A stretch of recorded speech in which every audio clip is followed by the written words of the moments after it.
souviens très bien d'avoir discuté avec quelqu'un que j'aimais en plus bien professionnellement. Je lui explique ce que je fais. Il me dit, mais Tatiana, toi, c'est différent. Mais pour être entrepreneur, le il faut... toi, c'est différent. Voilà. Ah, ça, on me l'avait beaucoup dit. Pour être entrepreneur, il faut avoir envie de conquérir. Il faut avoir envie de semer sa semence. Ah ouais. Mais...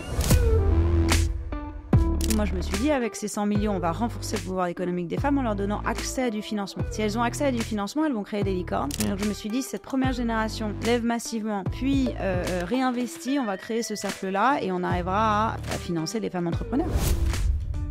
Est-ce que tu crois à l'égalité des chances ? Je pense qu'aujourd'hui, elle n'existe pas, malheureusement. Non, mais j'y crois en tant que modèle, oui, en tant qu'idéal. Les amis, avant de vous présenter ce podcast, je voudrais remercier notre partenaire du jour. C'est Conto, le compte pro qui simplifie vos finances pro. Conto simplifie le quotidien bancaire des PME et des indépendants en offrant un service de création d'entreprise et un compte pro 100% en ligne, des outils de facturation, de gestion de comptabilité et de gestion des dépenses. Avec un produit innovant, un service client hyper réactif et disponible 24 heures sur 24 et 7 jours sur 7 et des tarifs transparents, Conto est naturellement devenu le leader européen de sa catégorie. Aujourd'hui, c'est déjà 1 demi-million de pros qui sont déjà clients de Conto. D'ailleurs, on a reçu son CEO Alexandre Pro il y a un peu plus de 3 ans, à l'époque où Conto n'était pas une licorne. C'est l'épisode 31 pour mieux comprendre leur vision avant-gardiste. Bref, si vous souhaitez ouvrir un compte pro, ça vous prendra 10 minutes seulement et ça se passe sur leur site conto.com, Q-O-N-T-O. Encore un grand merci à Conto de nous permettre de vous proposer cet épisode qui, je l'espère, vous inspirera à entreprendre et à miser sur vous. Bonne écoute à toutes et tous. Salut à toutes et tous, c'est Yacine, bienvenue dans ce nouvel épisode de Dans la tête d'un CEO. Bon, je le disais un petit peu en amont, longue journée, mais est-ce que je peux dire que j'ai un petit rayon de soleil ? Je ne sais pas, mais en tout cas, je suis ravi que tu me reçoives, Tatiana. Comment vas-tu ? Ça va super, très heureuse d'être ici avec toi. Bon, raconte-moi, on va parler de quoi aujourd'hui avec ces bouquins et... écoute, on en a gentiment mis partout, donc c'est super. C'est un beau branding. Effectivement, merci de le mettre à l'honneur. Non, j'adorerais parler de mon livre que j'ai sorti en avril dernier, qui s'appelle « L'entrepreneuriat, nouveau féminisme ». Eh bien non, on n'est pas là pour faire de la promo. Non, je rigole, je t'interromps, c'est quand même voulu. Tu as eu pas mal de vie, enfin, tu es encore jeune, mais tu as déjà fait plein de choses. Comment tu te présenterais dans mon podcast ? Qui es-tu ? Éternellement, je pense, une entrepreneur.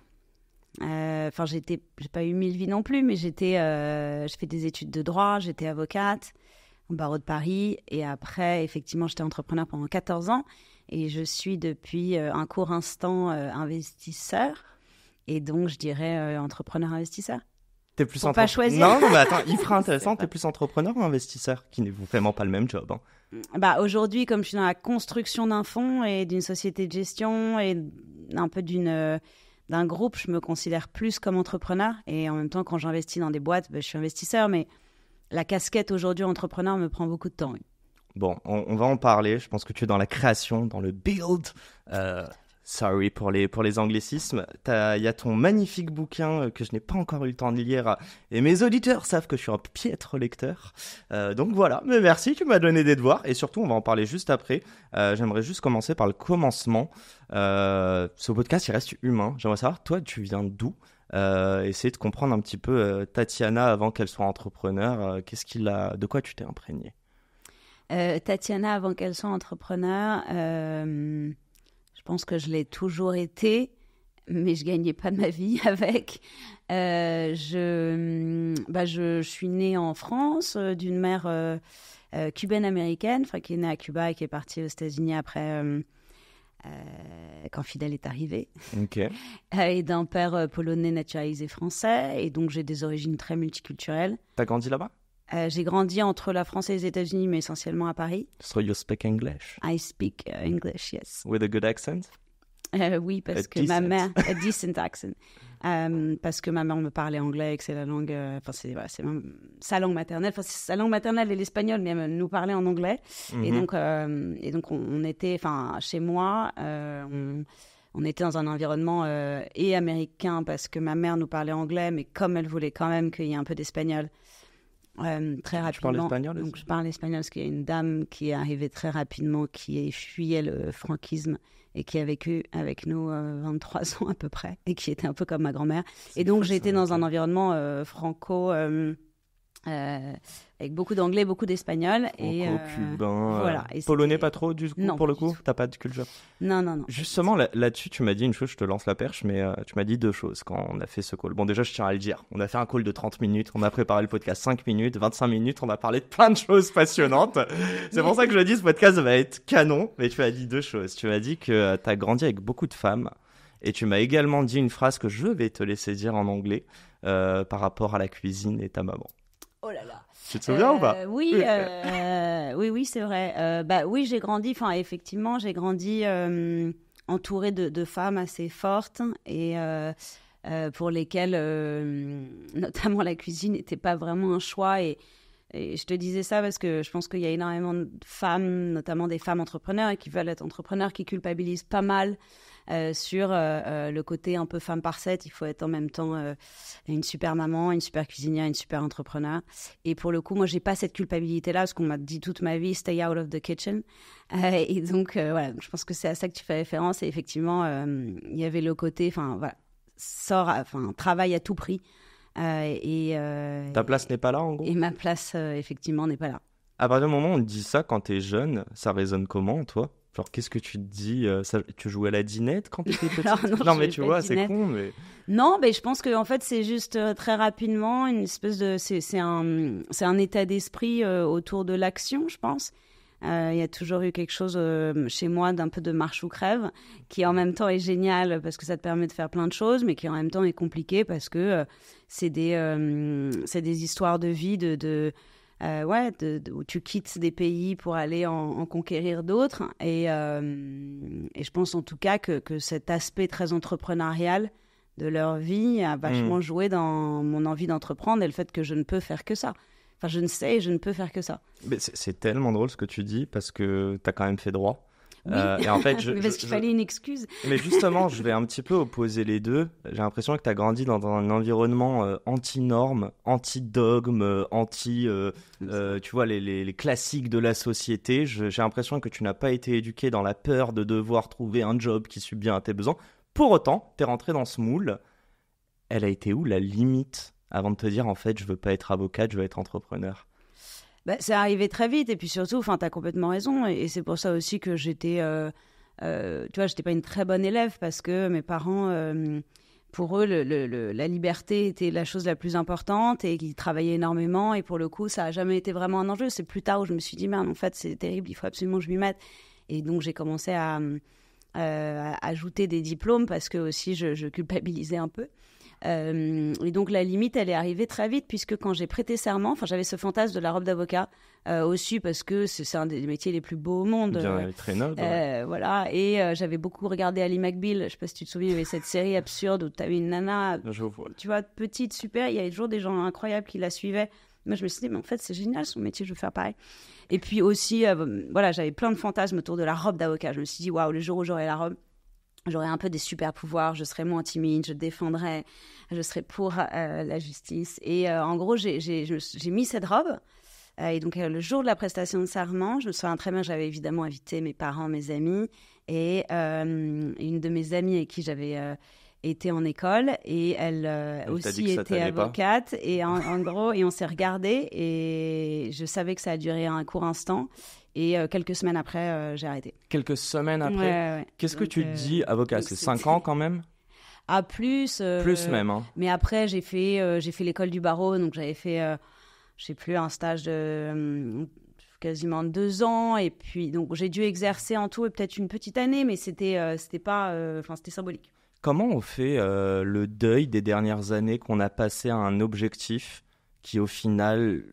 Tu vois, on voit une limite en tout cas, à la source de bonheur ou de sens que ça te donne. Comment tu ne regardes pas derrière et tu es directement dans l'après? Quand c'est une évidence, c'est dans le sentiment de te sentir vivre. Tu vois, c'est que moi, j'avais fait des études de droit parce qu'il fallait faire des études, que avocat, c'était un métier, pourquoi pas. À l'époque, on parlait quand même pas complètement entrepreneuriat. Et puis l'entrepreneuriat de ma famille, c'était pas un entrepreneuriat extrêmement cool comme on le voit aujourd'hui. C'était souvent des commerçants et moi, j'avais pas très envie d'être commerçante. Je m'étais pas forcément posé la question en ces termes. Et en fait, je sais pas, à partir du moment où j'ai commencé à discuter donc avec Lara Roires, qui est devenue mon associée pendant 14 ans, je sais pas, on se retrouvait juste après l'école pour boire des verres et réfléchir à des idées. Et puis on partait jamais, en fait. Et les gens nous mettaient dehors tellement on voulait rester. Et en fait, ça a commencé par un truc complètement passionnel qui s'est jamais arrêté, dans le sens où c'était une obsession. J'avais envie de parler que de ça. Enfin, ma première boîte d'e-sim, et je m'excuse encore auprès de mes amis. Ça a pris un espèce d'espace inimaginable dans ma vie.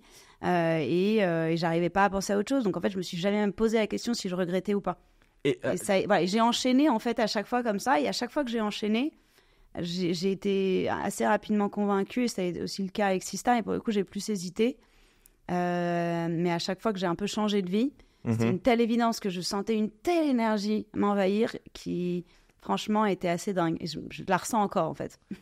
La question que je me pose, elle est vraiment pour moi, mais pour plein d'autres personnes. Et je commence petit à petit. Moi, j'en parle aussi en podcast solo. Mais à quel moment tu commences à écouter ta voix intérieure et te dire tous les signaux là, tous ces genre, tu vois, ces signaux faibles qui me disent je suis pas à la bonne place. Pour autant, c'est l'aboutissement parfois d'une vie pour certaines personnes. Comment tu arrives à te faire confiance? C'est hyper. Alors ça, pour le coup, c'est hyper intéressant parce que je pense que c'est hyper dur et c'est très différent en fonction des années. Tu vois, moi je me souviens quand j'ai décidé de quitter et de raccrocher la robe, c'était une autre. Moi j'en étais convaincue, mais j'allais décevoir d'autres personnes parce que c'était plus classe d'être avocate que de faire du porte-à-porte. Parce que j'ai fait du porte-à-porte. Tes parents pendant, ou pas du tout?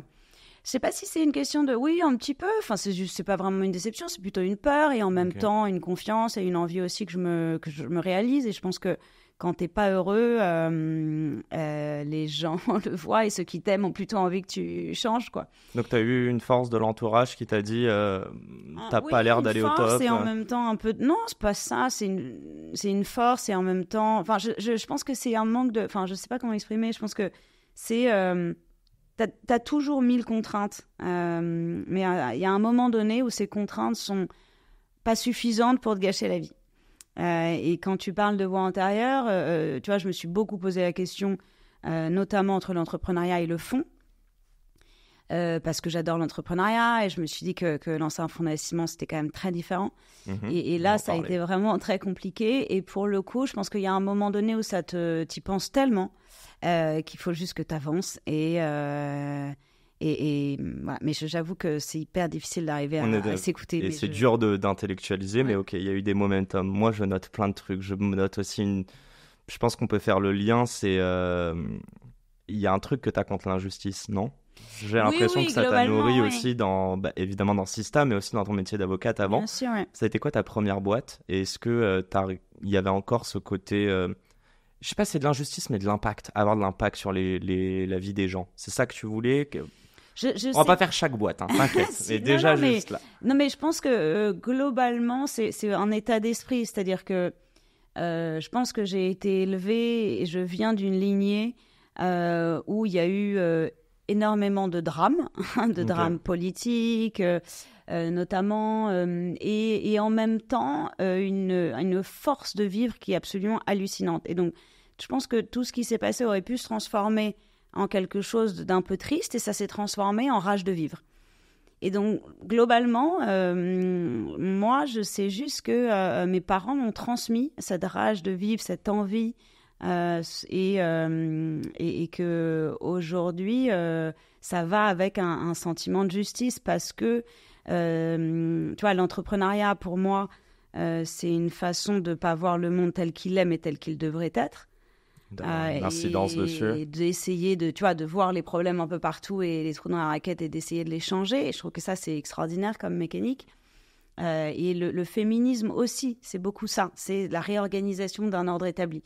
Okay. Donc, il y a plein de choses, en fait, dans ces notions qui me parlent, mais tu vois, qui m'animent. Et donc, effectivement, j'ai eu la chance d'allier au fur et à mesure des projets... dans lequel je pouvais avoir un impact et en même temps pouvoir gagner ma vie. Mais tu vois, tu me parles de ma première boîte, pour le coup, il y avait zéro impact. C'était vraiment business, quoi. C'était quoi la value C'était une boîte qui faisait de la... on vendait des produits sur Internet et il fallait les dépenser en boutique. Enfin, c'était ce qu'on appelait du drive to store. Okay. Et donc, on était un des concurrents de Groupon. Et donc, l'idée, c'est qu'on vendait énormément de services, mais aussi des produits. Un rabais, du coup. Voilà, avec un prix discount dans une logique d'achat groupé. Et donc là, pour le coup, il y avait mes zéro logique d'impact. Et j'avoue que la logique d'impact est venue soit à côté de mes boîtes, et que je trouve que c'est quasiment Sistafen qui est la première où il y a un vrai alignement entre un objectif de performance business et un impact. Parce que tu me disais que tu étais militante un petit peu à côté aussi. Tu as lancé des mouvements, non ? J'ai lancé oui, j'ai toujours essayé de m'engager et effectivement, donc en 2011, j'avais participé à un mouvement qui s'appelait les Pigeons. Voilà, et c'était à l'époque, c'était François Hollande qui avait proposé une taxe à 75% et les entrepreneurs s'étaient révoltés. Et on avait, avec une dizaine d'entrepreneurs, un peu organisé ce mouvement. Et c'était la première fois, pour le coup, qu'avec des outils digitaux, je m'intéressais à des problématiques sociétales. Okay. Et c'est vrai que c'est des choses que j'ai adorées. Et ça, pour le coup, je l'ai fait en parallèle de mes boîtes. Donc, j'avais lancé aussi, plus tard, Protège ton soignant pendant la pandémie, avec énormément d'entrepreneurs, et on a réussi à lever 8 millions d'euros. Qui est une asso, hein, on est d'accord ? C'était une asso qui était rattachée à France Digital, mais qui, pour le coup, avait levé quasiment 8 millions d'euros et qui avait servi, je ne sais plus, 388 hôpitaux. Enfin, voilà. Et j'ai fait pareil sur Ensemble Ukraine. Enfin, oui, j'essaye de temps en temps de m'engager quand je peux être utile. T'es activiste aujourd'hui ? Qu'est-ce que ça veut dire être activiste ? C'est toi qui connais mieux l'écosystème que moi. J'ai l'impression, dis-moi si je me trompe, que pour n'importe quelle cause, il faut avoir des avant-gardistes, des gens qui vont mettre un gros coup de pied dans la fourmilière. Ouais. Et après, d'autres personnes qui vont reprendre, tu vois, des lanceurs d'alerte, on dit ça, etc. Tu te considères où, toi ? Non, puis j'ai trop de respect pour les gens qui le font à temps plein pour me considérer comme tel. Mais non, enfin, moi, pour le coup, je suis entrepreneur. C'est-à-dire qu'à côté... Entrepreneur social, alors ? Alors non, j'aime pas trop les catégorisations parce que j'ai pas envie d'être ramenée dans des mondes qui aujourd'hui correspondent pas exactement à ce que je veux faire. Et donc, je suis pas un fonds philanthropique, donc je suis pas dans le milieu des associations. Je suis pas une entreprise au sens de l'ESS sociale, et donc j'ai pas envie d'être catégorisée là-dedans parce que je suis pas. Enfin, je suis vraiment aujourd'hui dans un entrepreneuriat généraliste et j'ai lancé un fonds d'investissement qui aujourd'hui est mon nouveau métier, et c'est un fonds d'investissement venture, donc je suis un entrepreneur et investisseur venture. Tu vois, avec mon smile que je te titille. Je sais pas bien. Tu vois pas où je veux t'amener ? On va parler de social. Ah, sur quoi ? Non, on va parler de social et de capitalisme. Et spoiler, apparemment, ça peut rimer. C'est pas antinomique. Oui. Tu vas nous expliquer ça. J'ai une question à te poser. On va arriver vraiment sur Sista. Et on va parler de ton livre juste après. Sista, j'aimerais comprendre, ça a été créé en 2018, tu m'as dit. Tu m'as dit. Alors oui, on a pris le taxi ensemble avant. Ça, c'est le petit spoiler, donc on avait bien le temps de papoter. Car oui, on s'est trompé d'horaire, de lieu, bref, c'est une belle journée qui va se terminer. Et non, ma question, je vais te la poser, tu vas comprendre. Est-ce que les femmes ont besoin d'aide pour entreprendre ? Bah non, c'est pas mon positionnement. En fait, globalement, la façon dont les femmes ont été traitées, entre guillemets, que ce soit dans le monde tech ou même dans le monde de l'entreprise en général, est pour moi terriblement... il y a un aspect terriblement condescendant que j'aime pas du tout. Et je pense que c'est pour ça que moi, personnellement, je m'étais jamais retrouvée dans des associations autour du genre, parce que je m'y retrouvais pas du tout. Okay. Et donc... Tu étais contre les quotas même, à l'époque ? Alors non, les quotas, pour le coup, pas du tout, parce okay. que je pense que c'est mal expliqué, mais que globalement, je suis pour à 2000%. Mais c'est juste que non, la terminologie est importante, les mots comptent, et globalement, le fait de dire que les femmes ont besoin d'aide, c'est un peu absurde parce qu'elles n'ont pas besoin de plus d'aide que les hommes, qu'elles lèvent aujourd'hui moins de fonds essentiellement à cause d'une problématique systémique qui est que les femmes sont vraiment discriminées quand elles lèvent des fonds, et qu'aujourd'hui, quand on regarde les chiffres, on a sur l'ensemble du venture moins de 2% de l'argent qui est attribué à des équipes féminines. Et donc, pas 100% féminine. le 2%, c'est du 100% féminin. C'est 100%, okay. Ouais. Mais même le mix, on en a oui, parlé plein de fois. Globalement, le X40, les chiffres sont assez ridicules et c'est pas des chiffres sur lesquels on peut se dire, un peu comme ce qui se passe en entreprise, où avec un certain nombre de politiques un peu volontaristes, on peut y arriver parce qu'on est notamment en entreprise sur du 25-30% par exemple dans tout ce qui est parité. Donc voilà, la France, mais aussi le reste du monde sur la tech est vraiment... a vraiment des difficultés à intégrer les femmes. Et donc, je trouve que il faut arriver à s'intéresser au vrai problème. Et le vrai problème, c'est pas les femmes. C'est l'écosystème autour. Et donc, à force de constamment dire aux femmes qu'elles ont besoin d'aide, qu'il faut qu'elles osent, qu'il faut qu'elles pensent à leur équilibre et globalement leur donner plein de conseils sans jamais essayer de vraiment comprendre le problème, pour moi, c'est pas une solution. Et c'est pour ça que j'ai voulu créer Sista. C'est pour arriver à faire émerger une génération de leaders diversifiés en embarquant tout le monde et en se disant il faut que les fonds d'investissement fassent leur part de travail, il faut que les pouvoirs publics aussi, et ensemble, on va réussir à co-construire une solution. Mais globalement, les femmes, elles sont au top, elles ont une ambition qui est démesurée et aujourd'hui, il faut juste nous se mettre en ordre pour arriver à à faire grandir leur société, à les faire financer et pas constamment considérer que c'est le problème. Donc, tu l'as pas exactement dit. Moi, je te lançais, tu m'avais dit au téléphone, les femmes, elles n'ont pas besoin d'aide, elles ont besoin d'argent. Aussi, tout à fait. Ta mission, c'est quoi? C'est de permettre justement que ce 2% ne soit en réalité représentatif de la réelle valeur créée par les boîtes, et donc c'est féminine. Donc, c'est pas 2, c'est peut-être 30 ou plus. C'est ça l'idée? C'est vraiment qu'on arrête de te juger sur un sexe, en gros, ou un genre. Bien sûr, mais après, je pense que moi, je me suis retrouvée à un moment donné... tu vois, à une position un peu particulière où je me suis dit c'est possible que j'arrive à lancer ce fonds de 100 millions et si on y arrive, on sera le premier fonds le plus ambitieux sur ce sujet, donc avec un critère Genderlens, et on va surperformer puisque les femmes sont un asset exceptionnel. Et donc je me suis dit si j'arrive à prouver au monde financier notamment qu'on a lancé ce fonds de 100 millions et qu'on a fait x5 et que pour le coup on n'a pas besoin d'aide, on a juste besoin d'un peu d'argent, il va y avoir un effet boule de neige et on va enfin considérer qu'il faut investir dans. Et donc ma mission aujourd'hui, c'est déjà de lever ce premier fonds, et on y est presque. Et franchement, ça a été dur, mais c'est une aventure vraiment exceptionnelle.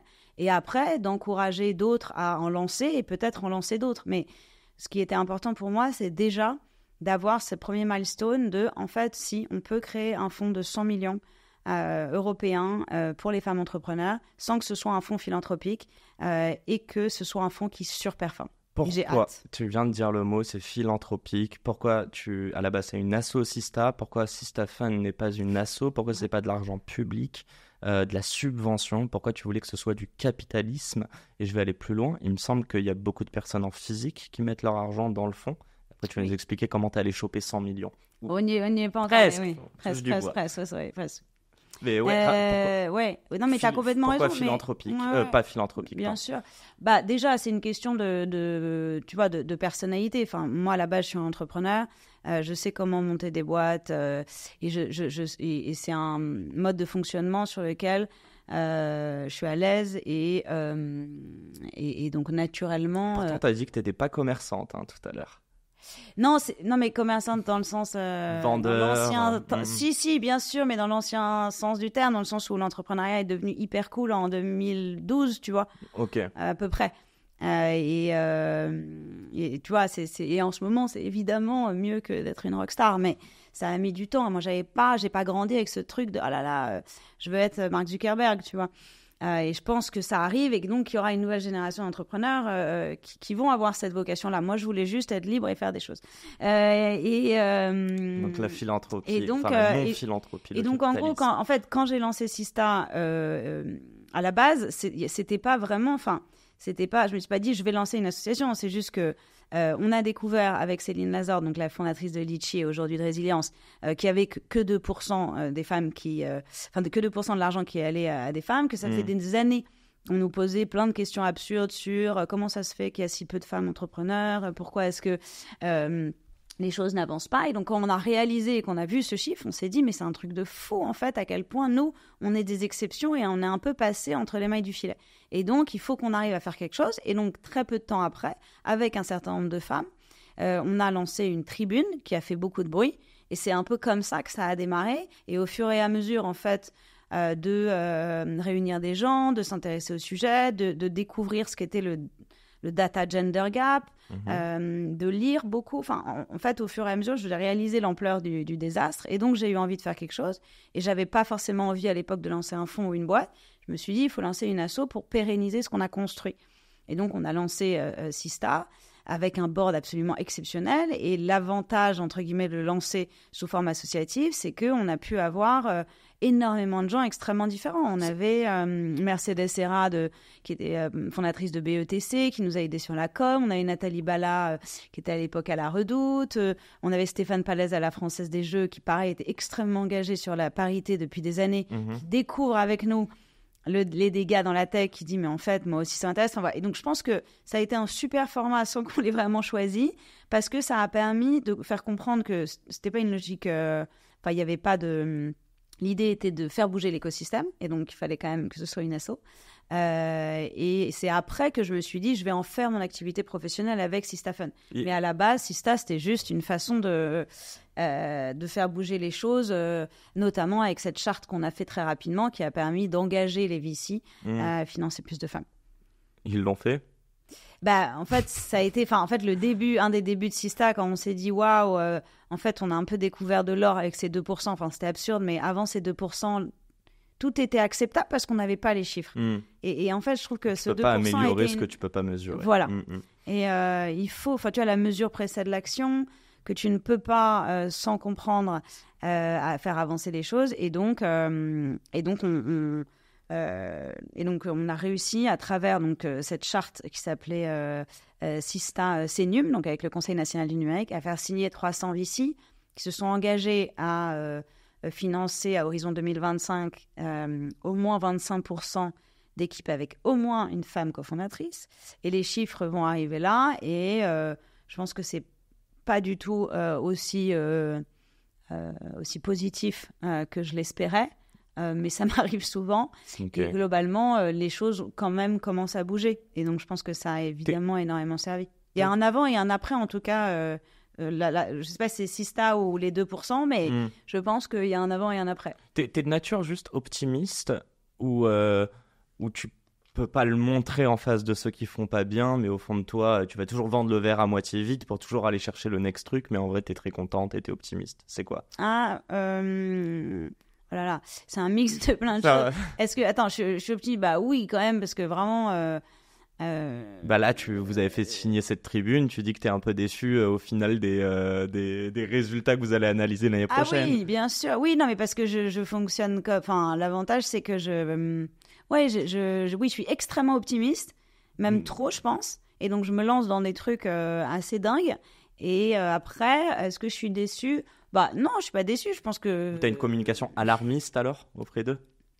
Auprès des fonds? Ouais, tu sais, pour leur dire bougez-vous, quoi. En fait, c'est le bordel, il faut que vous fassiez quelque chose. Et le soir, tu rentres chez toi et tu te dis, je sens que ça va le faire, je suis optimiste. Alors qu'en phase 2, t'étais vraiment énervé. Tu vois ce que je veux dire ou pas? Ouais, je vois pas comme ça. Mon optimisme me permet de lancer plein de projets et donc de continuer à, tu vois, tous les jours faire des trucs très différents et assez géniaux. Et après, y a des choses qui marchent plus vite, tu vois, et là, typiquement, l'avancée de la charte, elle met du temps, mais parce que c'est un écosystème très compliqué, tu vois, il y a une logique d'entonnoir. C'est beaucoup plus compliqué que ça, on en a l'air. Je comprends pas juste une chose. Tu m'as parlé de Céline Lazorte, on peut citer mais plein de noms, franchement, dans l'écosystème français tech, en tant que des noms de femmes qui ont réussi ou qui sont aussi des... Enfin, tu vois, je pense à des Roxane Vararza ou à des... mince. Ouais, mais tu vois, si on fait l'exercice et je te dis cite-moi 15 nanas, cite-moi 15 mecs, je suis sûre que t'as vachement plus. Bien sûr. Non, je pensais aussi à Alice de The Family. Ce que je veux dire, donc, c'est que c'est des. Moins en 10. 10 femmes. Ouais. Tatiana Jama. Non, mais c'est facile, je les ai reçus, moi, les femmes, donc je peux te les citer sans problème. Non, mais ce que je veux dire, c'est que t'as beaucoup plus tu vois, de facilité à citer.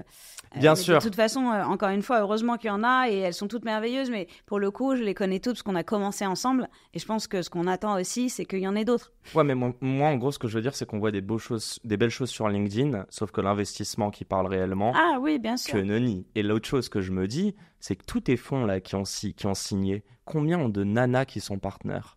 Ah bah oui, bah les chiffres sont assez catastrophiques. Et combien ont de stagiaires qui sont des femmes? Tu vois tous ces biais que moi j'ai vus en stage de VC, c'est incroyable. Les derniers data, c'était 89% des partenaires des fonds d'investissement sont des hommes et 50% des fonds n'ont pas de partenaires femmes. Ouais. Donc oui, voilà. Évidemment. Et apparemment, ça change depuis 2-3 ans, mais bon. Ouais, mais bien sûr, ça change parce qu'encore une fois, quand on met la lumière sur quelque chose, quand il y a des pressions qui arrivent, les choses bougent, et je trouve que c'est quand même assez positif qu'en 5 ans, en tout cas, il y a quand même eu un changement dans l'écosystème VC. C'est-à-dire qu'avant, il n'y en avait pas du tout. Là, il y a quand même beaucoup plus de femmes investisseurs. Demain, il y en aura beaucoup plus qui lanceront leur propre société de gestion et leurs propres fonds. Et je pense qu'il faut juste arriver à accompagner. Et quand tu es très impatient comme on l'est, bah, c'est un peu lent, mais quand on prend un peu de recul, on se dit que quand même, quand on fait des choses, ça sert. Tu t'es pris des coups de pression? Je ne sais pas si c'est des politiques ou même des patrons d'entreprise, des startups. Des coups de pression? Ouais, je sais pas. Parce qu'on essaie de m'enfermer. Que ça a été mal accueilli, en fait. Ah oui, très mal accueilli, bien sûr. Enfin, ça pas je te laisse me dire, non, mais un truc qui t'a étonné ou au contraire, qui t'a renforcé dans l'idée qu'il y avait vraiment du taf. Ouais, non, franchement, moi, j'ai pas réalisé, parce que quand j'ai commencé à m'intéresser au sujet, je connaissais, bon, je dis pas que je connais quoi que ce soit aujourd'hui, mais je connaissais pas grand-chose, et donc j'y suis allée avec énormément de naïveté. Donc je suis allée voir des gens que je connaissais, avec qui j'avais travaillé, avec qui j'avais levé des fonds, qui me paraissaient comme des gens merveilleux. Et puis tout à coup, quand j'ai commencé à leur parler du genre, j'ai compris que le sujet était bien plus compliqué. Et je me souviens très bien d'avoir discuté avec quelqu'un que j'aimais en plus bien professionnellement. Je lui explique ce que je fais. Il me dit, mais Tatiana, toi, c'est différent, mais pour être entrepreneur, toi, c'est différent. Voilà. Ça, on me l'a beaucoup dit. Pour être entrepreneur, il faut avoir envie de conquérir. Il faut avoir envie de semer sa semence. Ah là, ouais. Et t'es là, mais tu sais, mais tu t'es là, mais de quoi? Enfin, qu'est-ce qui se passe? À quel moment est-ce que tu vois? Et ça m'est arrivé. Enfin, souvent, tu vois, espèce de conversation où encore une fois, quand tu sais, en fait, le sujet du genre est un sujet compliqué parce que tout le monde pense. Ils y connaissent quelque chose. C'est parce qu'ils ont une fille, une mère, une sœur, une maîtresse, des collègues. Non, mais, et donc, en fait, tout le monde a un avis, sauf que, honnêtement, c'est vraiment une espèce de souk à opinion inimaginable. Et d'ailleurs, c'est le sujet qui fait exploser tout le monde dans les dîners, familiaux, j'imagine. Enfin, et donc, à chaque fois, en ce moment, c'est la politique. Oui, en ce moment, c'est la politique, mais franchement, il y a le féminisme, classiquement, je peux te dire que tu lances le sujet avec différentes générations, différentes cultures, mais alors que je vois pas plus noble comme cause, quoi. Enfin, ah non, mais ça explose dans tous les sens, c'est une catastrophe. Mais même moi, mes amis, avec mon mari, avec mes parents, on n'a pas du tout la même approche. Mm-hmm. Et même avec mon associée aujourd'hui, Isabelle. Enfin, je veux dire, en fait, on a des prismes qui sont à chaque fois... en fonction d'évidemment beaucoup de choses, mais par exemple, moi je déteste qu'on dise les femmes ont besoin d'aide, et puis t'en as plein qui vont dire mais pourquoi elles ont besoin d'aide, tu vois, il y a pas de problème. Enfin voilà, chacun ses petites folies. L'aide, c'est de la condescendance dont tu parlais tout à l'heure. Non mais c'est ton approche. Oui, mon approche est une approche où moi je considère qu'il faut laisser les femmes tranquilles et il faut juste les financer, être dans des environnements qui les mettent en valeur, arriver à accueillir aussi leur pitch. Et tu vois, c'est marrant parce que ce que tu me disais avant de commencer, je sais plus, je te disais que t'es quand même assez sympa. Et tu me disais, oui, j'aime bien mettre les gens à l'aise. Tu vois, c'est con, mais c'est hyper important. C'est-à-dire que, en fait, en pitch, c'est pareil. Quand moi, les premiers pitchs, je les ai faits devant des partenaires, des parterres de partenaires qui, tu vois, en termes de génération, de nom, enfin voilà, c'était, t'es forcément dans une relation déséquilibrée. Quand tu mets les gens à l'aise, tu vois, ils cartonnent. Et il y a énormément d'études sur le sujet qui prouvent que, en fonction des questions posées à une femme entrepreneur versus à un homme entrepreneur, tu vas la mettre dans une position où elle va surperformer ou pour le coup, elle va être catégorisé, moins à l'aise ou étiqueté. parler plus de prévention que de risque. Enfin voilà, globalement, il y a beaucoup de choses à changer. Ouais, tu as fait une campagne de pub incroyable dont on va parler juste après, et l'art de communiquer. Je pense qu'il y a beaucoup de, d'éducation que vous devez faire aussi, ou de déontologie. Je veux juste te poser cette question avant. 100 millions, c'est pas un peu beaucoup tout ça? C'est pas ambitieux pour une femme, 100 millions? Voilà. Oh là là là là. Je rigole. Si, mais je pense que tu sais que... Enfin, c'était aussi pour ça que... Enfin, pour le coup...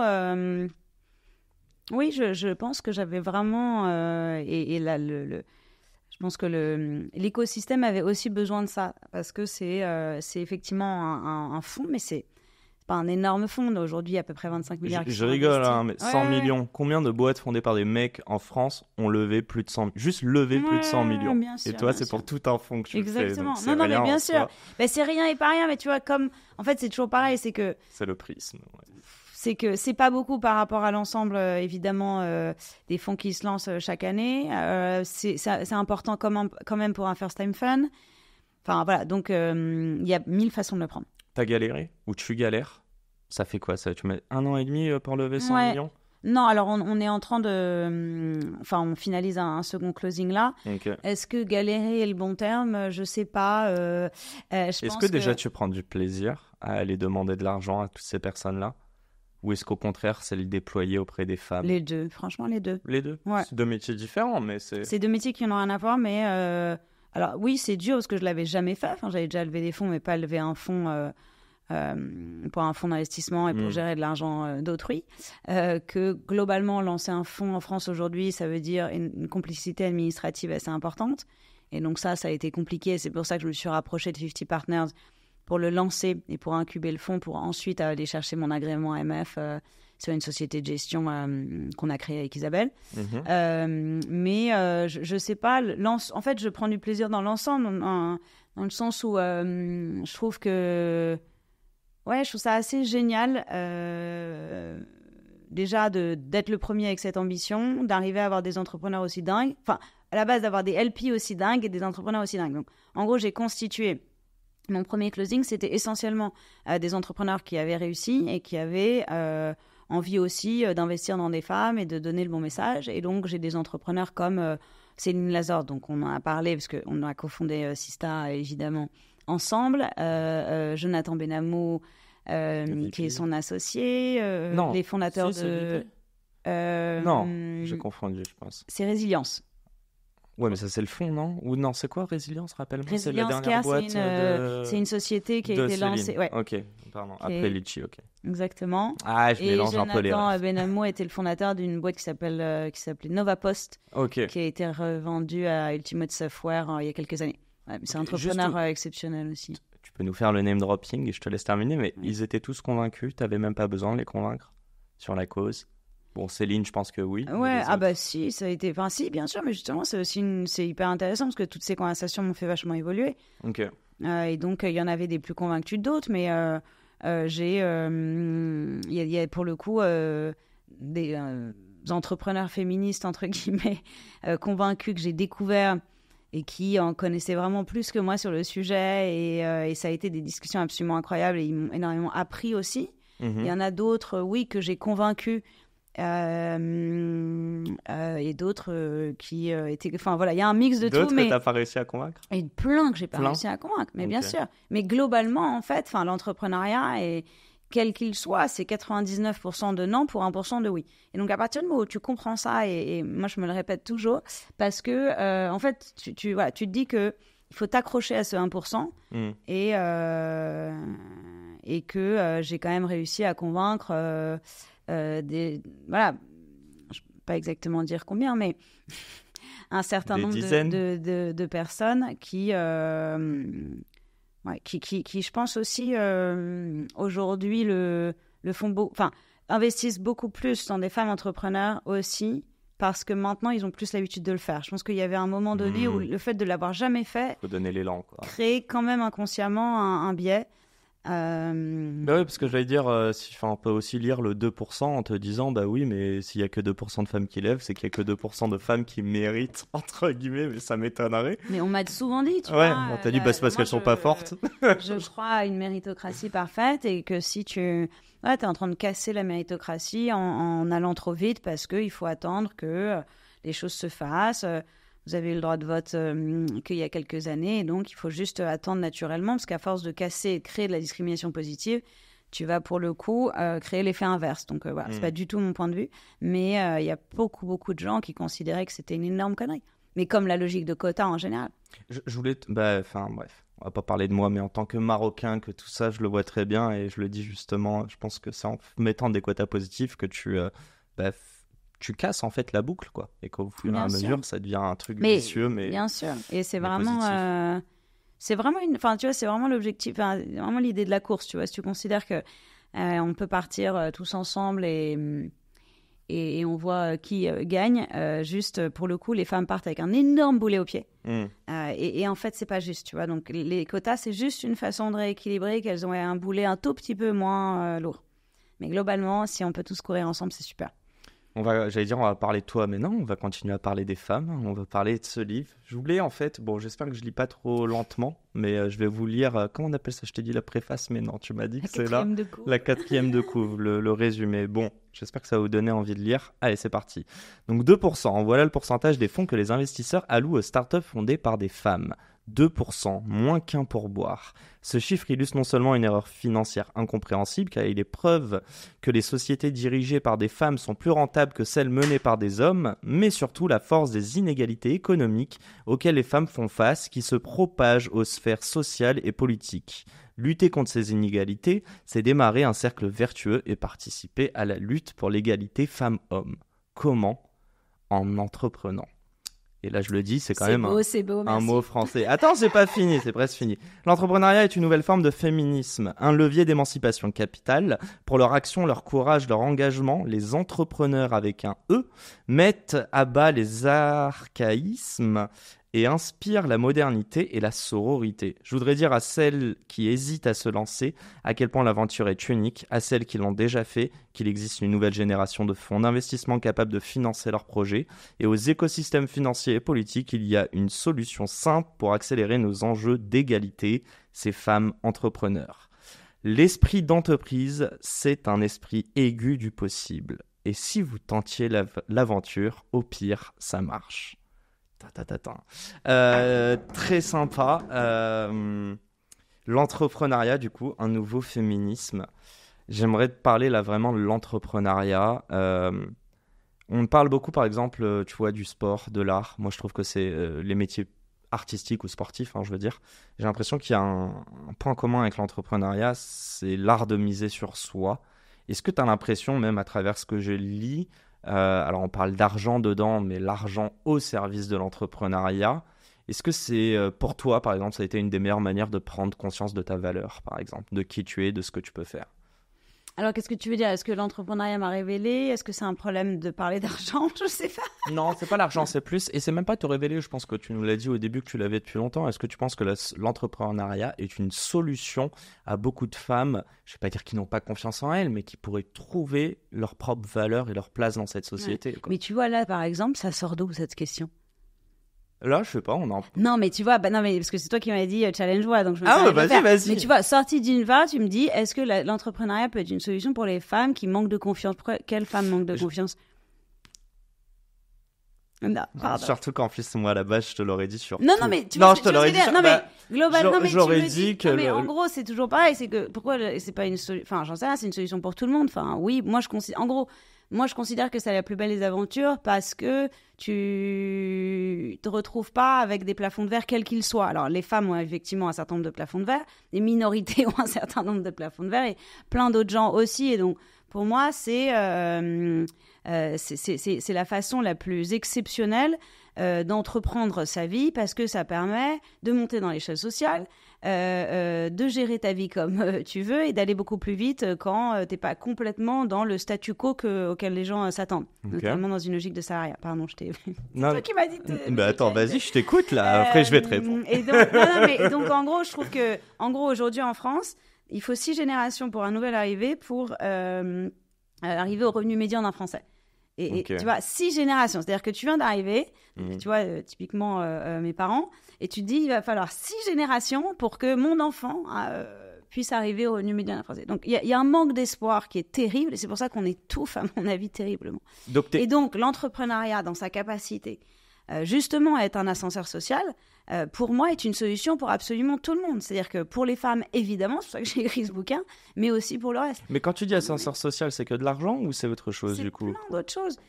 Pardon, mais comme tu m'as branché là-dessus, et que vas-y, quand même le dessinateur CAC, et je vois qu'il y a une caméra, a fait une jolie... Enfin, bref, le dessinateur CAC, qui est le dessinateur de l'opinion que j'aime beaucoup, qui dirige Cartoon for Peace, qui est une asso de cartoon.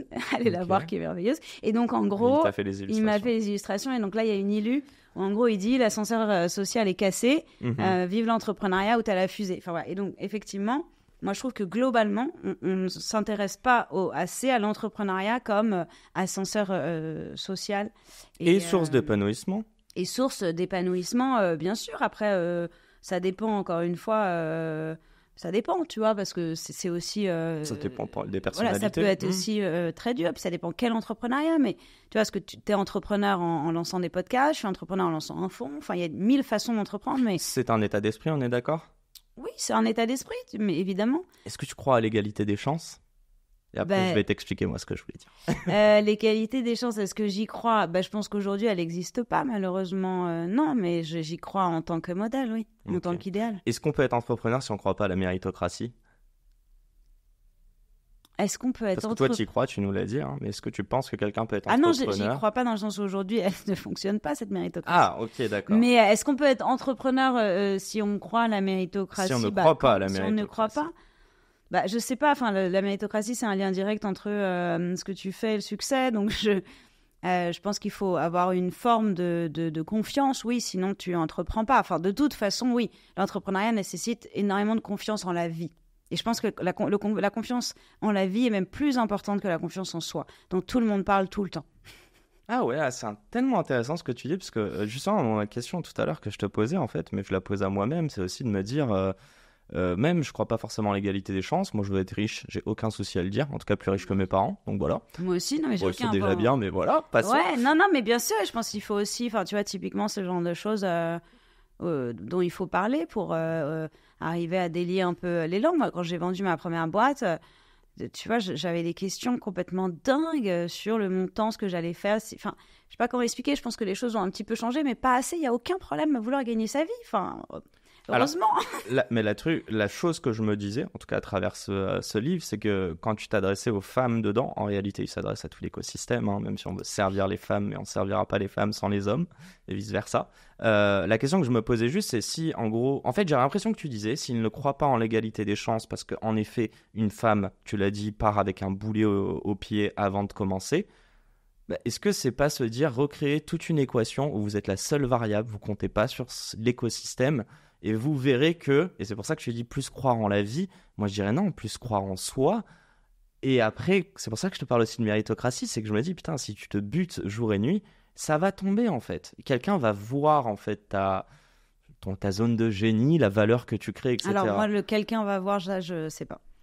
Quelqu'une, peut-être. Non, mais même quelqu'un. Non, en fait, tu vois, ça a ça jamais... tu sais pas non plus, ouais. Non, après, il faut aller toquer, hein, ouais, je veux dire, les gens... Je pense qu'il faut... Enfin, tu vois, moi, j'ai jamais... Moi, je pense que si quelqu'un voit, si quelqu'un est sur tu vois, sur le chemin, c'est merveilleux et voilà. Et on a toujours besoin d'aide.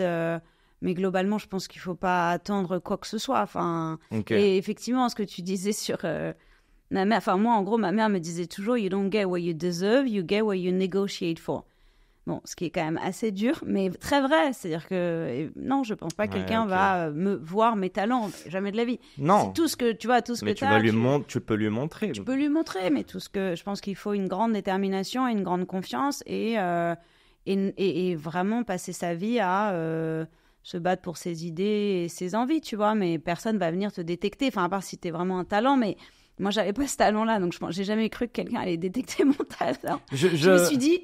il faut que je m'en crée un parce que sinon, j'y arriverai pas. Moi, je pense que le podcast a été une manière de le faire. Hein. C'est rencontrer des gens que j'admire et que eux puissent me renvoyer de la valeur. Bien sûr, mais tu vois, tu l'as créé. Personne n'est venu te chercher pour créer un Non, podcast. bien sûr, mais indirectement, il y a un sûr. petit égoïsme face à des barrières mentales que je me mets, des craintes, etc. J'avais une question, je voulais te demander, en fait, je veux même pas te parler de ma responsabilité en tant que podcast, je sais qu'elle existe.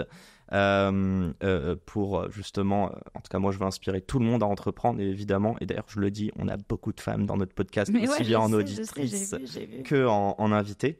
Tu as fait une campagne de com assez incroyable qui a fait beaucoup de bruit, en tout cas sur LinkedIn à l'époque, où justement tu posais des questions à des invités, enfin je sais pas si c'est toi ou une journaliste qui le faisait, je me souviens plus, mais ces invités c'était que des mecs plutôt connus de l'écosystème, Xavier Niel, Frédéric Mazella, et c'était des questions qu'on posait à des femmes. J'aimerais qu'on fasse ce mini exercice, je te prends de court là, je sais qu'on l'a pas préparé. Mets-moi mal à l'aise s'il te plaît. C'est quoi Tu les... veux que je te mette Vas-y, mal à l'aise? mets-moi mal à l'aise. Ce serait quoi des questions, tu vois, des questions que toi t'as pu recevoir, même en entretien d'embauche pour lever des fonds ou pour vendre un produit, peu importe, où t'as envie de dire, mais putain, ça n'a rien à voir la question que tu me poses avec ce dont je te parle, quoi. Enfin, tu me dis ça parce que je suis une meuf. Ouais. Bah non, mais est-ce que tu considères que tu as confiance en toi, Yacine? Moi, ça dépend des fois. Pourquoi? Parce que quand je dois me vendre moi à titre perso, j'ai pas confiance, mais quand je dois vendre un projet, un service ou mes services professionnels, j'ai plutôt confiance, oui. Bon, bref, non, mais c'est juste. Mais vas-y, quoi. Mais c'est typiquement ces questions-là que tu vois. Ouais, mais tu vois, quand mais je qui l'ai sont lu, des ou la questions- gestion des émotions, mais moi, je répondrais à 100%. Parce que je sais que beaucoup m'ont dit, bah, tu vois, typiquement, beaucoup m'ont dit, ah, t'as des traits féminins parce que je suis hypersensible ou que j'exprime mes émotions. C'est débile, tu Ouais, vois. bien sûr, Mais du coup, quand t'écris ça, parce que je l'ai lu dans le bouquin, moi, je me reconnais de ouf dans ça aussi. Ouais, non, mais bien sûr, mais tu sais que d'ailleurs, il y a plein d'études sur le fait que les hommes qui ont qui ont des critères féminins sont hyper discriminés, notamment en pitch, à l'oral, ou enfin bref. C'est hyper intéressant Ah, d'ailleurs. bah, c'est sur le hyper sujet. intéressant ce mais que tu dis, parce que moi, bien je sûr. pense, et j'aimerais beaucoup en... Bref, j'attends qu'une chose, c'est que mon projet soit bien ficelé, parce que dans ma tête, tu me parles de confiance en moi. Ça va pas faire beaucoup d'humilité là, mais je sais que si je suis convaincu, j'aurai aucun souci à pitcher et convaincre. Si moi je le suis, bon après si ça fit pas, tu vois, mais je sais que là je suis pas encore convaincu de comment je vais amener mon projet. Bien sûr, mais après, tu vois, c'est aussi au fur et à mesure. Tu évolues vachement dans un projet. Au début, tu es convaincu, puis 6 mois après, plus du tout, et puis ça revient. Ben, enfin, on va parler de ça juste sur la com. La mini question que je voulais te poser, c'est le ton humoristique. Pourquoi vous l'avez choisi? Est-ce qu'il vous a servi? Est-ce qu'il vous a desservi?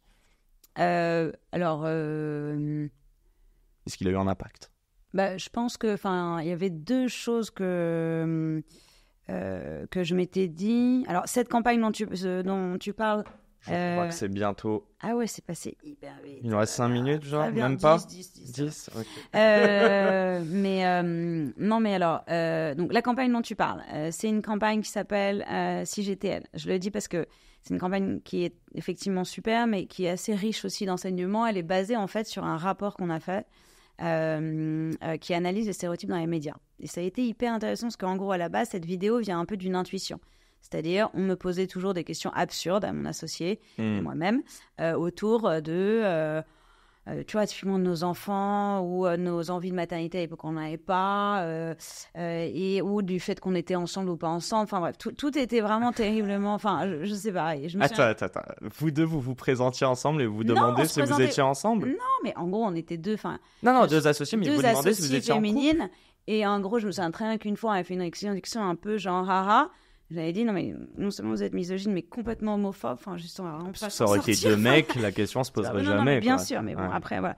Tu es aussi dans un monde où, voilà, c'est normal que le monde ne soit pas complètement raccord culturellement.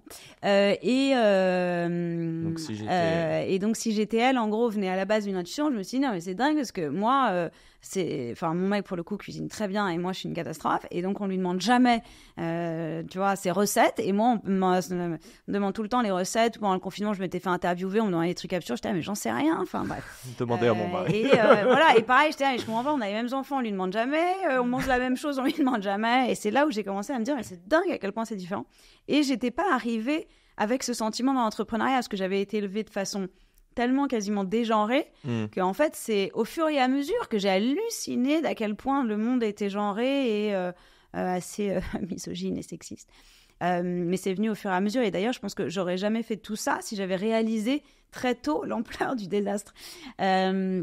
Et donc, si GTL à la base était donc d'une intuition, on a fait ce rapport, et ce rapport, franchement, il est en ligne sur le site de Sista, il est dingue sur comment les journalistes posent les questions, et je te jure, en tant que podcasteur, c'est hyper intéressant, parce que tu vas voir que si tu analyses, tu vois, tes podcasts avec une femme ou un homme, tu as forcément des biais, et donc, ça va être, tu vas dire jeune femme, et tu vas jamais dire jeune homme, et donc ça crée quand même des conséquences, parce que jeune femme, bah, c'est une espèce d'adolescence éternelle, donc...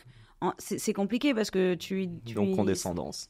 Tu vois, donc voilà. Et donc voilà, donc on a sorti ce rapport. J'espère que je le suis pas. Non, je sais, mais je te jure, je te l'enverrai. Enfin, lis ce rapport qui est vraiment bien. Et à la base, on s'est dit, c'est super, nous, on adore les rapports, mais personne ne va le lire. On va faire une vidéo parce que ce sera évidemment plus viral. On a travaillé avec une société de production qui s'appelle Malmö Productions, qui a fait cette vidéo absolument extraordinaire. Et en gros, on a posé donc des questions à des célébrités qui sont traditionnellement posées aux femmes, tout simplement. Et ça a fait, je pense, un buzz dingue, parce qu'on n'a rien fait de spécial. On a juste posé des questions, qui sont des questions toutes simples. Ils rigolent tous de... Moi, typiquement, tu me demandes, est-ce que... c'est ça la question que j'aurais dû te demander, mais moi, on me demande tout le temps si j'ai le syndrome de l'imposteur. Tu vois, et donc là, on l'a posé, et le mec est là, quoi ? C'est un podcast solo que j'ai enregistré il y a genre 3 jours là-dessus.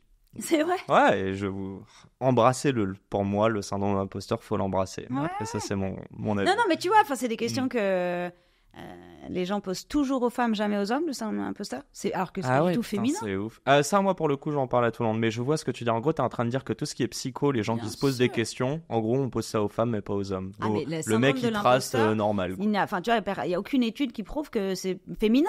Sauf que, tu vois, évidemment que, et globalement, moi, c'est un terme que je déteste parce que je trouve que, en fait, le doute est quand même la plus belle forme d'intelligence. Enfin, et donc, à considérer, parce que tu mets tu vois, une notion marketing que c'est un défaut et que c'est compliqué, enfin, créer, à mon avis, des barrières qui n'ont pas lieu d'être. Enfin, juste, oui, on doute tous, tant mieux. En fait, si tu doutes, c'est que tu sors de ta zone de confort, donc c'est très bien.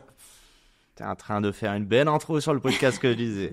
En gros, je disais quoi ? Je dis que si t'es en syndrome d'imposteur, c'est que t'as envie, que tu t'es retrouvé auprès de certaines personnes, que tu considères que tu n'as pas encore ta place, que tu stresses, mais en fait, c'est des bons messages que tu t'envoies. C'est que ton inconscient a envie d'y aller, quoi. À l'inverse, si tu te fais chier, t'as pas le syndrome d'imposteur, juste t'as pas d'intérêt d'y être.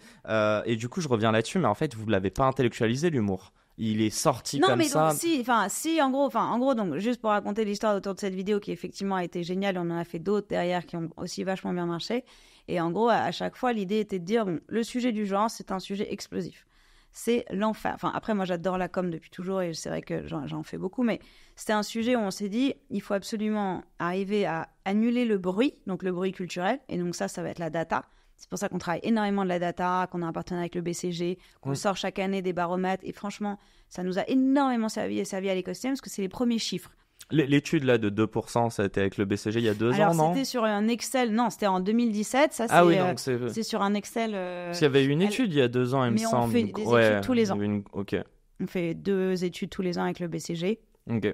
Excuse-moi, donc tu parlais du fait d'avoir de la data. Et donc la data était vraiment fondamentale parce qu'en gros, je me retrouvais dans des conversations infinies avec des gens qui me racontaient, tu vois, un blabla monstrueux.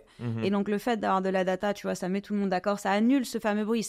En fait, non, c'est pas une question de syndrome d'imposteur ou d'ambition. Tu vois bien que 2%, c'est qu'il y a un problème. Enfin voilà. Et donc en fait, ça nous a permis vraiment d'analyser énormément de choses et de faire comprendre, notamment au pouvoir public, aux entreprises, pas mal de choses. Et après, l'humour, c'est qu'en fait, c'est un sujet sur lequel les gens s'énervent tellement. Et pour le coup, où les gens ont peu d'humour tout en ayant beaucoup, que ça permet de détendre quoi, les gens. Et donc, en général, c'est vrai que je trouve que c'est une façon de... Je sais pas, quand tu fais sourire quelqu'un, tu vois, la conversation n'a rien à voir. Et c'est un peu comme toi, quand tu mets à l'aise tes invités, bah, tu vois bien que les gens ont envie de se livrer. Moi, c'est pareil. C'est comment est-ce que tu arrives à travers un peu d'humour à faire rire les gens et en les faisant rire. En fait, c'est juste une façon aussi de pas leur dire quoi faire et de pas les prendre de haut. Parce que le problème pour moi dans toutes ces logiques un peu justement militantes, c'est que on explique. Le donneur de leçons. T'es donneur de leçons et vraiment les donneurs de leçons. Enfin, je voulais vraiment pas faire ça. Et l'humour est une façon de pas se prendre au sérieux, tu vois. Moi, en gros, j'essaye juste de faire plein de choses, faire avancer des choses, et j'ai pas l'impression qu'on se prend au sérieux. Et les vidéos et les campagnes qu'on a fait, notamment Faut-il être un homme pour lever des fonds, où on a transformé des femmes en hommes, Ça a bien tu vois, participent à ça. C'est voilà, clairement, c'est une catastrophe et en même temps, ça sert à rien. Enfin, plus on donne envie aux gens, plus ils auront envie d'avancer. Donc, c'est un super outil, quoi. Et juste, je fais un mini parallèle parce que je pars du principe la carotte est toujours mieux que réprimander. Est-ce que c'était ça aussi très mixé, tu vas voir le parallèle très bizarre, mais le fait de faire du capitalisme, le fait de faire une boîte dans laquelle tu vas investir, dans laquelle tu promets des rendements à tes investisseurs, est-ce que c'était une manière de dire, hey, on n'est pas en train de faire un truc cœur sur la main? Bien sûr. C'est un vrai projet. Moi, je ne sais. Enfin, moi, je ne sais pas faire. En tout cas, dans ma vie professionnelle, je ne sais pas faire autrement. Et je pense que l'impact financier crée aussi une forme d'impact. Et que pour moi, il n'y avait pas de. En gros, quand j'ai. Au bout de 5 ans, enfin, du coup, on avait lancé Sista, je me suis dit, mais. On peut effectivement lancer des assos un peu partout dans le monde. Et on peut aussi essayer de renforcer le pouvoir économique des femmes. Et le problème, c'est que personne ne le faisait. Et donc, moi, je me suis dit, avec ces 100 millions, on va renforcer le pouvoir économique des femmes en leur donnant accès à du financement. Si elles ont accès à du financement, elles vont créer des licornes. Et quand tu as des exits, tu vois, tu as des espèces de cercle vertueux d'argent qui se crée. Donc, je me suis dit, cette première génération lève massivement, puis réinvestit, on va créer ce cercle-là et on arrivera à financer les femmes entrepreneurs. Je pense que ta famille t'attend, Tatiana. Il y a 53, même pas. Il reste 1 ou 2 minutes. Ouais, bien sûr. Je te bombe. C'est les questions du tac au tac. Tu vas très vite. Ok, j'essaie de me concentrer. Rapide. Hein. Ouais. Sur une échelle de 1 à 10, à quel point tu es riche? Oh là là, riche de quoi? C'est tellement dur. Sur l'échelle de 1 à 10, à quel point tu es riche? De manière quotidienne, en général. Ah, Du tac au tac. Ouais, non, mais je sais, mais en ce moment, je me prends la tête sur les mots. Je pense que, enfin, je le vois pas du tout d'un point de vue financier, mais je le vois d'un point de vue, voilà, d'un point de vue personnel. Je te pose l'autre question avant, tu vas comprendre. Sur une échelle de 1 à 10, à quel point tu es heureuse de manière quotidienne? Non, mais c'est terrible parce que je suis hyper insatisfaite. Je peux pas faire. Et après, j'allais dire sur une échelle de 1 à 10, à quel point tu es riche. Le matin, grave. En fait, je suis heureuse tous les matins. Je me lève et j'ai une envie, mais voilà. Et après, au fur et à mesure de la journée, je suis un peu énervée. Mais sinon, je me lève vraiment tous les matins avec une envie assez dingue de débuter ma journée et de faire ce que j'aime faire. Donc, on est plutôt sur des 10 dans les deux. Donc, sur globalement, je suis assez contente. Sur une échelle de 1 à 10, à quel point ton job d'entrepreneur, ton quotidien d'entrepreneuse, avec un E, passons, t'apporte du sens dans ta vie perso, dans ta vie, dans ce que tu réalises? 6. Et sur l'échelle de 1 à 10, à quel point ce même quotidien te demande de l'effort ou est difficile? 8. Donc il est plus difficile. Alors, écoutez le podcast, ça va me dire tu cut. Je suis hyper... Non mais en fait, je sais pas comment... Enfin, globalement...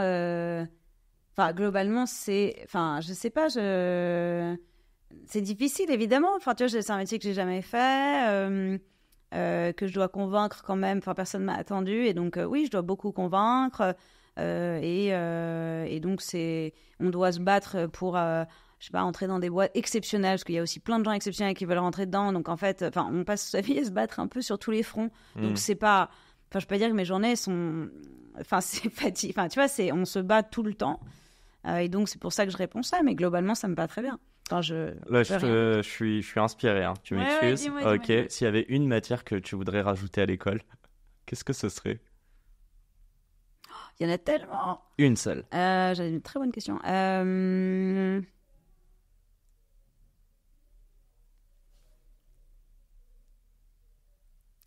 dirais la logique d'argumentaire. Okay, l'argumentation. Voilà. Enfin, l'argumentaire, la rhétorique. Tu vois, essayer de construire un raisonnement. Construire un raisonnement, mais ouais. Ok, pas forcément l'exprimer, mais Ok, non, mais très intéressant. Chose dont on manque beaucoup en France, je pense. Et ça, c'est ma dernière question. Je te lance une perche. Je ne sais pas si tu vas en parler. Il y a Pharrell qui a organisé le Black Ambition Prize, donc qui a été un event avec une belle dotation, etc. Qu'est-ce que tu en penses, sachant que c'est évidemment aim to... Enfin, c'est destiné à des personnes de couleur, il me semble. Et je crois que justement, c'était difficile de bien définir les critères de sélection. En France. Ouais, j'ai eu des sources, t'inquiète. Ouais, mais ça, c'est en France, mais ça, c'est un sujet... Enfin, c'est un sujet dont on parle pas assez, mais qui a un vrai problème. C'est-à-dire que moi, c'est pour ça que j'ai monté un fonds gender. Je peux pas dire que je suis un fonds diversity. Sauf que, tu vois, typiquement aux États-Unis, tout le monde lance des fonds diversity parce que c'est plus large. Bien sûr. Et en France, en fait, depuis la loi de 78, tu n'as pas le droit de demander la religion, un certain nombre d'infos à des gens. Et ça date donc des lois de Vichy qui ont catégorisé. Donc, c'était à la base plutôt pour protéger. Mais le problème aujourd'hui, c'est que... Vichy.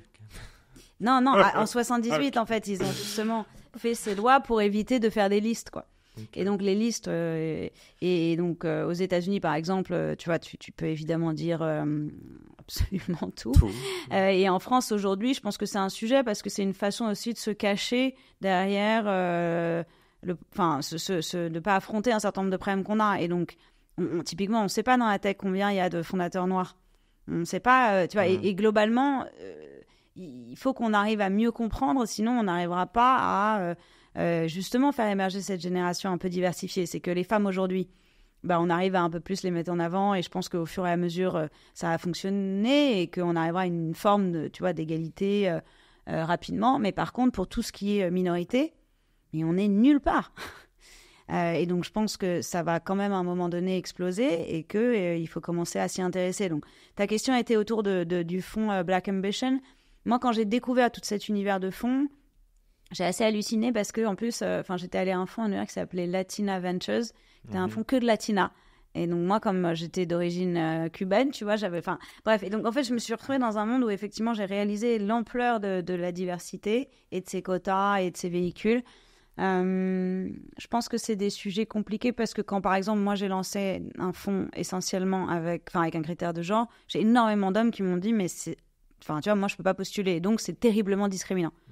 Et j'ai eu énormément le cas où les hommes te disent, tu vois, mais même des amis qui me disent, mais en fait, c'est absurde parce qu'aujourd'hui, j'adorerais que tu me finances et en fait, tu peux pas parce que juste, je suis un homme. Tu vois, il y a un problème. Donc, voilà. Donc, je pense que globalement, ça a été le même sujet. Mais je pense qu'il y a un tel besoin sur une minorité noire d'avoir un minimum qu'on mette en avant le problème. Et je trouve que ces façons-là, notamment de les mettre en avant, mais aussi de les adresser, c'est important et il en faut plus parce que ça fait bouger tout le monde. Est-ce qu'à terme, c'est ce qu'on a envie d'avoir comme société? Je pense pas. On a pas envie d'avoir des fonds de femmes et des fonds à droite à gauche en fonction d'où tu viens. Mais il y a des et en même temps, je pense que c'est comme les quotas. Il y a des transitions qui sont nécessaires. Et dans ces phases de transition, il faut arriver à créer un équilibre parce qu'aujourd'hui, c'est impossible qu'elles émergent. Et tu auras un rôle à jouer dans ce changement? Moi, je pense en ayant lancé, tu vois, ce fonds avec une thématique, c'est sûr que je pense qu'on a ouvert la voie à d'autres.